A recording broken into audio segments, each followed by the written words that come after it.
মানবাধিকার কার্যক্রম কি এই বিষয়গুলি আগে জানুন না। এখন হইলো মানুষের অধিকার নিয়ে কথা বলা, এটাই মানব অধিকারের নীতি মূলনীতি। একটা সাধারণ মানুষ একটা বিপদে পড়ছে, আমরা যদি একত্রিত হয়ে এটা প্রতিবাদ করার মতো একটু সুযোগ আছে।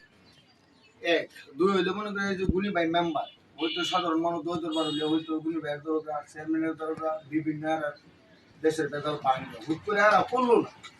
তাহলে আমরা যারা এই মানব অধিকারের কর্মী আছি, আমরা কিন্তু একটা একত্রিত হয়ে আমরা কিন্তু জনই বিচার দিই, চেয়ারম্যানের দ্বারা দিই, বাইন হিসেবে দ্বারা দিই বা থানা দিই, আমরা কিন্তু কথাগুলি আর শুনবো, অবশ্যই শুনবো।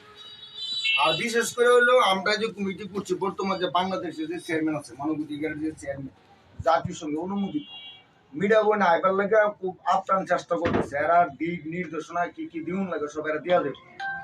দিয়া গেলে ওই জিনিসগুলি কিভাবে চেয়ারম্যান এই মিডিয়া আনন্দ যায়, কিভাবে আনন্দ যা বা কিভাবে কি করান যা, আমরা পেশা বাজার চেয়ারম্যান আছে উপরের লেভেলের কথাবার্তা কয়ে আমরা একটা মিটিং করে আমরা একটা সিদ্ধান্ত করি। সিদ্ধান্ত করলে আমরা তো আমরা কথা বলি, চেয়ারম্যান যেহেতু আইব তার কথা যদি সবাই শুনে তাহলে মানুষ আরো আস্থা তার ভিতরে অর্জন।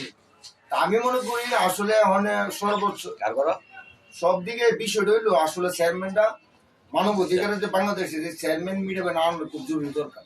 না এলে মানুষ আমরা কোথায় 5 জনের কথা এটা মানুষটা একটু তেমন একটা আসলে তেমন একটা গুরুত্ব দিয়ে আছে। চেয়ারম্যান বিভিন্ন ধরনের কত হইব, মহাসচিব আছে, চেয়ারম্যান আছে, বিভিন্ন উপর লেভেলের লোক আছে, ভালো ভালো লোক যারা ডক্টর, আমরা তো লেখা ভর নাই করতে হেরা দিলে এটা আসলে কার্যকরী, এটা ভালাই করবো, এটা আসলে আমি মনে করি এখন যে আমার কথা চেয়ারম্যান কি বলে মানব অধিকারের চেয়ারম্যান কি বলে আমি এগুলি আমি বক্তব্য। ধন্যবাদ।